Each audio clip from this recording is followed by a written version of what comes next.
SMA Kino yang berhasil menyamakan kedudukan. Di babak kedua semua kejadian seperti memihak tim Kino, tetapi pelatih Miko sudah bilang di sepak bola itu tidak ada namanya supranatural. Dan meski tendangan sosis secara mengejutkan membentur tiang gawang, Soryo berhasil mencetak gol lewat sundulan dari Ichimura menyambut tendangan gagal dari Sosi. Nah, di chapter kali ini, pertandingan semifinal akan segera berakhir.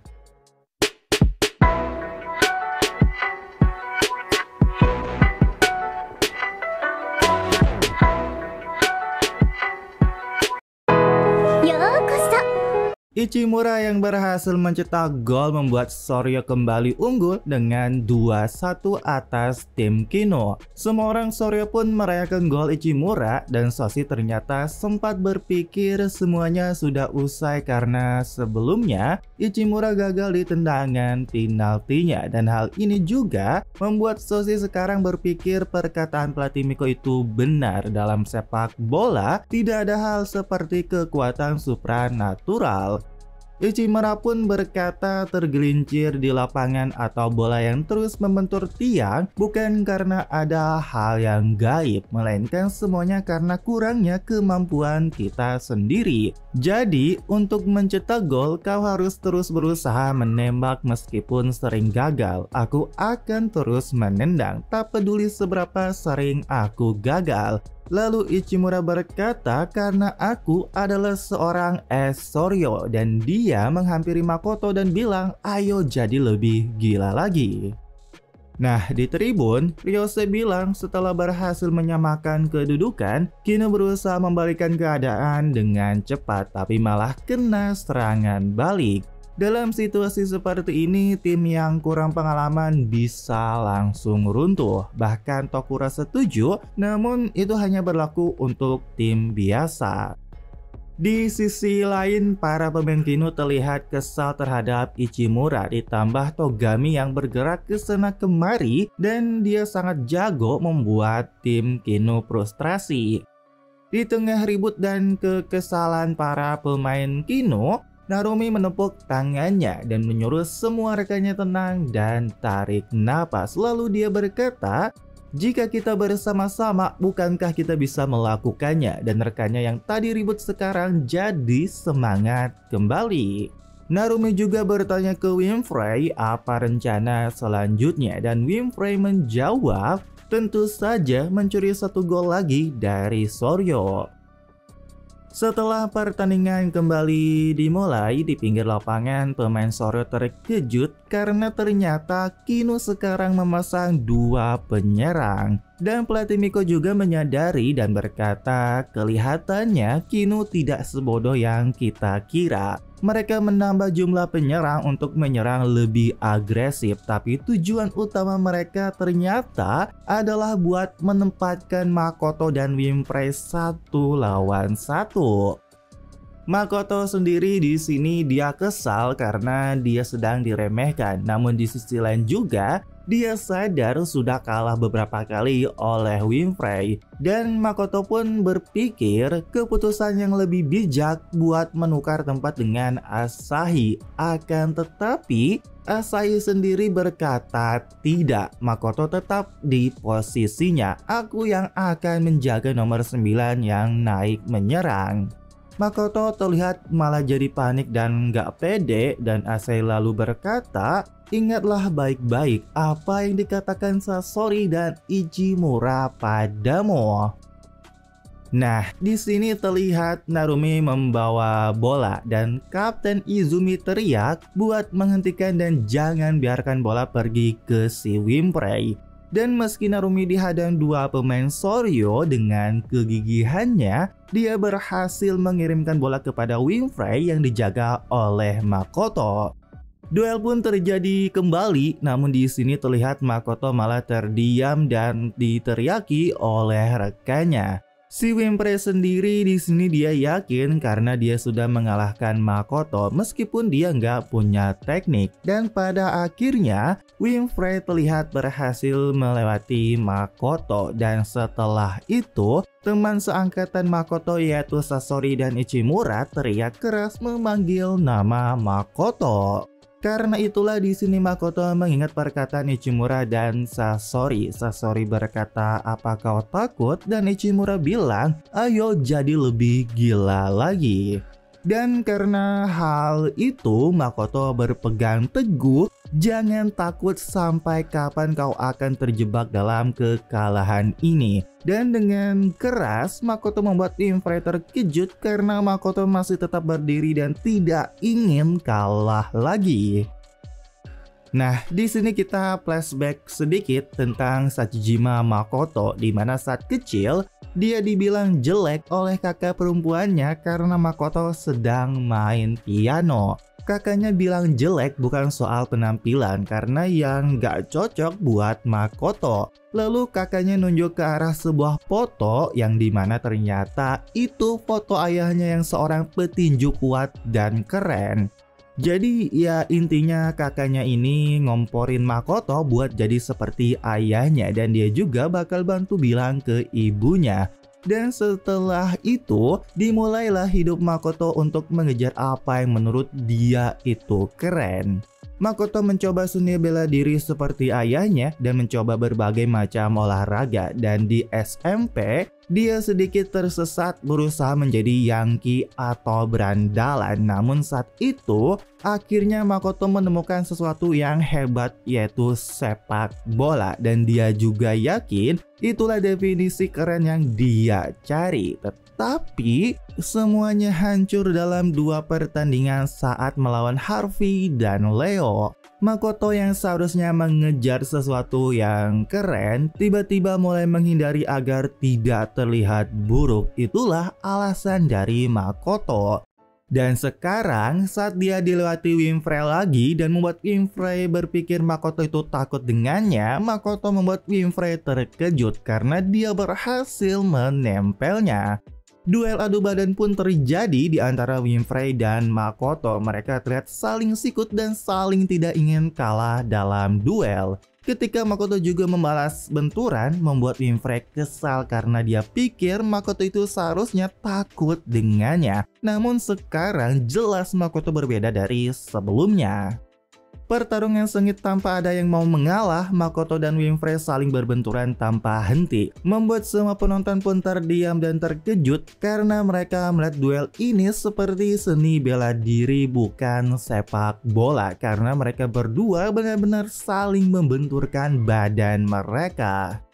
Nah, di sini Makoto sendiri berkata bahwa dia mengakui dan memang takut terhadap Winfrey karena si Winfrey ini mengingatkan Makoto terhadap Harvey dan Leo. Itulah kenapa Makoto tidak berani melakukan tackle nekat dan hanya memberikan back pass yang aman, dan merasa takut akan kesalahan telah menelan Makoto sepenuhnya. Tetapi setelah terlihat Makoto kalah duel adu body dengan Winfrey 1 lawan 1, di sini terlihat ikat rambutnya terlepas dan dia berpikir apakah bertarung selalu seseram ini. Namun di saat itu juga dengan ekspresi badasnya dia membantah, siapa peduli. Seperti yang dikatakan Sasori, rasa takut tidak ada gunanya. Dan seperti yang dikatakan Ichimura, kalau terus mengingat masa lalu tidak akan bisa maju. Apakah pria yang kukagumi takut untuk bangkit? Aku tidak mau lagi berpikir tentang tidak ingin terlihat buruk. Sekali lagi, aku akan mengejar definisi kerenku sendiri. Makoto pun mengingat perkataan ayahnya yang menang, di mana ayahnya pernah berkata, meski terkena pukulan bertubi-tubi sebenarnya aku itu takut sekali, tapi saat itu aku berteriak dengan penuh semangat di dalam hati. Dan hal itu membuat Makoto kecil begitu bersemangat, dan sekarang Makoto teriak juga dan berhasil men-tackle bersih Winfrey. Sasori pun tersenyum dan berkata ke Makoto, kau benar-benar pria sejati. Setelah mengalami kekalahan terus atas Winfrey, sekarang Makoto akhirnya berhasil men-tackle bersih Winfrey dan hal itu juga mulai membangkitkan rasa percaya dirinya kembali. Tentu saja semua rekannya senang dan Sasori juga berkata kau bisa melakukannya juga kalau serius. Dan lucunya, Makoto dan Ichimura malah melakukan pose menunjukkan otot mereka. Hal itu juga membuat penonton terkagum, apalagi bagi pria yang kagum pada Makoto sebagai pria. Di sisi lain, Winfrey kesal karena kalah dalam hal fisik karena dia sadar nggak punya teknik dan cuma punya fisik. Sekarang ya dia nggak punya apa-apa lagi. Namun tiba-tiba Narumi menepuk Winfrey dan bilang jangan sedih hanya karena sekali kalah. Tenang, aku ada di sini, kau bisa menang. Winfrey terkejut, namun ya itulah Narumi dan Winfrey pun berkata, aku serahkan padamu. Pertandingan lanjut lagi, di mana di sini umpan silang digagalkan Izumi dan bola menuju kepada Narumi. Korisan yang ngira dan teriak buat jangan ngasih Narumi mengangkat bola. Si Narumi ini terlihat malah memberikan umpan ke rekannya dan nyuruh buat langsung melakukan crossing. Tetapi di sana ada Kurokawa yang langsung men-tackle dan bola terlihat menuju keluar lapangan. Namun di sini juga ternyata bola tersebut sempat mengenai pemain dari tim Kino. Tentu saja semua pemain Kino pun berpikir ini bakalan buruk karena mereka sedang mendapatkan momentum dan ritme permainan bakal hilang jika bola keluar. Namun dengan sangat gokil, Narumi teriak belum selesai. Dia mengejar bola yang hampir keluar lapangan. Semua pemain Kino pun teriak ke Narumi dan terlihat si Narumi berhasil menahan bola yang hampir keluar lapangan. Hal itu membuat Winfrey terkejut dan teriak buat Narumi untuk mengangkat bola. Akan tetapi Narumi terlihat tidak bisa berdiri dan kelelahan. Ryose pun di tribun berkata sejak awal pertandingan Narumi selalu ada di setiap momen penting. Kakinya sudah mendekati batas. Tentu saja terlihat pemain Soryo pun berlari untuk mengambil bola. Tapi dengan mengejutkan, ada pemain Kino dari belakang berlari berhasil mengambil bola lebih dulu. Dan dia teriak, kalian berdua bukan satu-satunya pemain Kino. Pemain lain Kino pun sama berkata ke Winfrey, kami yang akan memblokir pertahanan. Jadi mereka nyuruh Winfrey untuk menyelesaikannya sebagai es. Hal tersebut membuat Winfrey teringat kembali bahwa meski kita sering bertengkar, sekarang semua orang menerima dan mempercayaiku. Dan ketika pemain Kino yang membawa bola tadi terlihat melakukan umpan crossing tepat kepada Winfrey.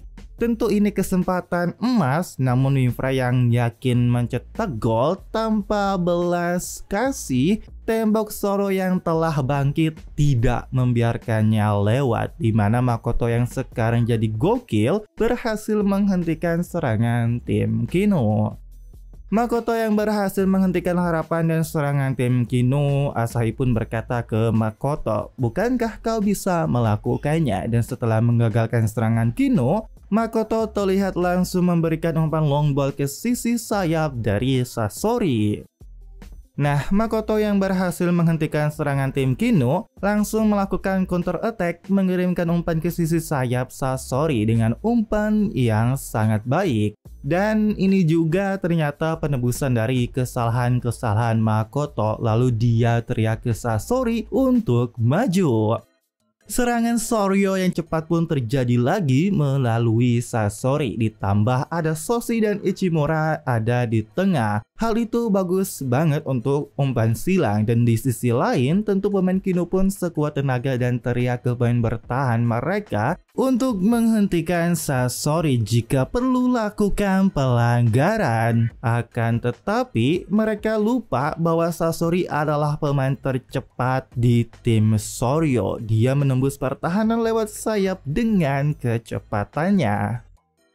Nah, di sini flashback sedikit, ternyata Sasori itu punya banyak adik. Sejak kecil, dia menggantikan orang tuanya yang sibuk kerja dan mengurus semua adiknya. Hal itu juga mungkin sebabnya dia jadi nggak bisa membiarkan orang yang sedang kesulitan lalu ikut campur. Tetapi Sasori sekarang bertanya-tanya, lalu bagaimana dengan diriku sendiri? Soshi, Fuji, dan hari ini bahkan Makoto sudah melewati rintangan di depan mereka. Bukan hanya mereka bertiga, semua senior, junior, dan rekan setim. Jadi ya di sini Sasori ingin membuktikan diri agar aku tidak tertinggal. Dan aku tidak akan kalah dari Ichimura dan Makoto. Dan sekarang giliranku.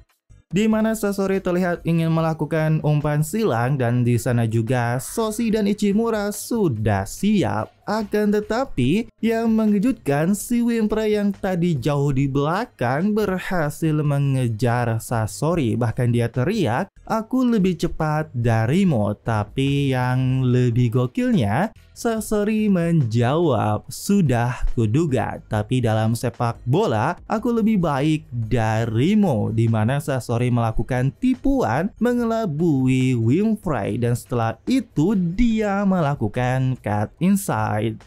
Kiper Kino pun mewanti-wanti, namun dia juga bingung karena Sasori itu kidal. Sekarang dia memotong masuk. Apakah dia akan menembak dengan kaki yang lemah atau dia akan mengumpan? Namun yang mengejutkan, semua orang Soryo juga tercengang karena Sasori menendang dengan kaki kidalnya menlob bola ke pojok atas kiper Kino.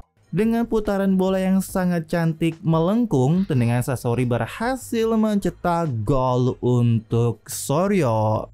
Tentu saja semua penonton dibuat takjub dengan gol super keren dari Sasori, dan di sisi lain ini membuat pukulan besar bagi tim Kino yang sedang bangkit. Semua rekan Sasori pun teriak dan gak nyangka Sasori bisa melakukan tendangan yang sangat begitu keren karena mereka gak tahu dan gak pernah lihat Sasori punya trik seperti itu.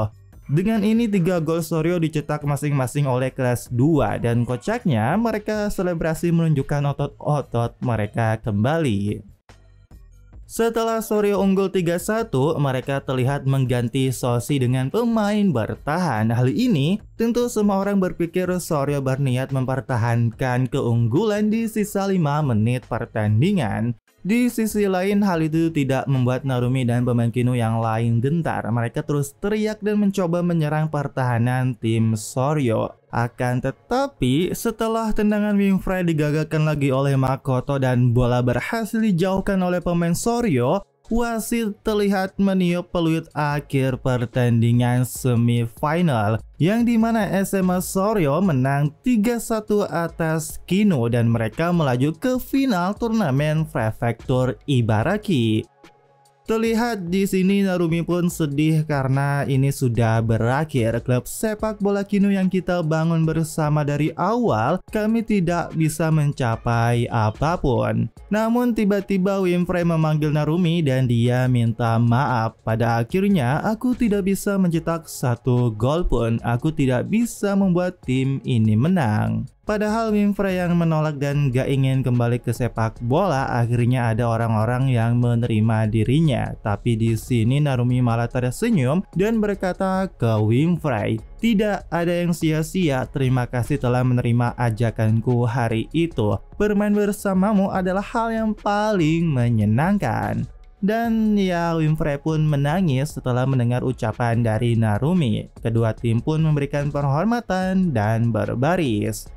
Dan ketika Narumi salaman dengan Kapten Izumi, dia berkata, "Awalnya aku pikir beruntung karena Hidaka Koya tidak ada, tapi ternyata tidak sama sekali. Lagi pula, mengandalkan keberuntungan bukanlah cara yang benar. Kami telah melatih kesulitan klub dan seharusnya percaya pada kekuatan kami sendiri." Dan iya, pada akhirnya Narumi memberikan selamat ke Soryo dan semoga sukses di final. Namun setelah itu Izumi memanggil Narumi dan berkata, "Kino juga sangat kuat, bukan soal keberuntungan. Sampai jumpa lagi di lapangan."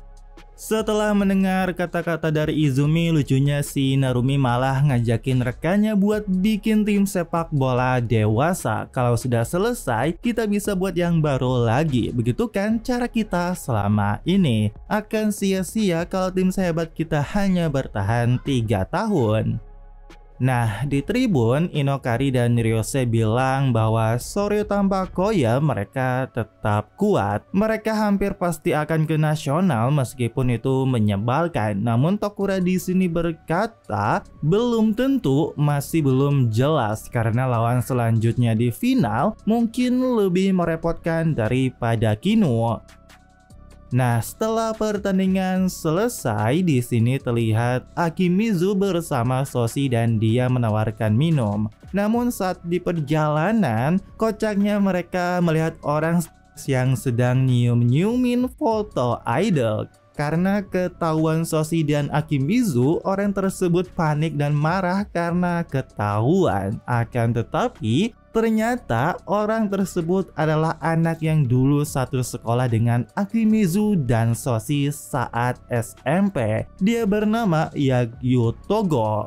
Akimizu dan Yagyu pun berbincang sudah lama tidak bertemu, dan faktanya ternyata si Yagyu ini emang dari dulu suka mengidolakan idol. Dan ketika Akimizu bertanya apa Yagyu masuk ke sekolah Hitachi karena Yagyu memakai baju bertuliskan SMA Hitachi. Nah, si Yagyu ini ngasih tahu bahwa ternyata dia pemain inti dan sudah ikut pertandingan. Dan ketika Yagyu bertanya balik ke Akimizu kenapa dia di sini, Akimizu menjawab bahwa dia sekarang menjadi manajer di Soryo. Dan disitulah Soshi dengan agak canggung menyapa Togo. Terlihat kesan pertama mereka ini seperti nggak akrab, bahkan si Togo ini berkata, "Kau tidak seperti di SMP. Aku tahu kau tidak lagi melarikan diri dari sepak bola. Aku jadi semakin tidak sabar karena faktanya Soryo akan menghadapi Hitachi di final nanti." Dan di sini Yagyu bilang ke Soshi, "Tunggu saja, aku pasti akan menghancurkanmu di final."